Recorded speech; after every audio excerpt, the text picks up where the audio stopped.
hoekom digitale bemarking nie vir almal werk nie. Hallo, as jy my nie ken nie, my naam is Ariana, ek is 21 jaar oud en ek het letterlik al oor die 350 000 rand gemaak in die online space in die laaste 5 maande en ek leer mense om presies dieselfde te doen. Ja, daar is mense wat dit nie reg kry nie en ek gaan nou vir jou verduidelik hoekom. So as jy iemand is wat dit go wil gee, sal ek voorstel jy kyk hierdie video. Dan jy betaal jy vir consistency, nie vir talent nie. En meeste mense dink hulle talente overdrive hulle consistency. Meerderheid van mense het 'n massive probleem om consistent te bly met iets en actually aanhou met iets al werd dit nie. So nee, digitale bemarking is letterlik die maklikste ding en die maklikste manier wat ek al ooit gesien het om geld te maak, maar die probleem is, die moeilike deel is om consistent te bly al sien jy nie results nie. Mense het ook 'n probleem om te wil jy alles met hulle skote val sonder dat hulle vir dit gewerk het.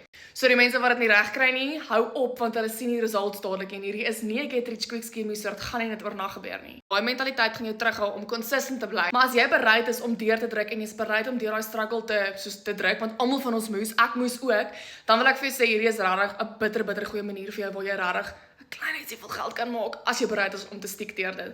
So los my jou in die comments en dan kan ek vir jou al die inligting stuur.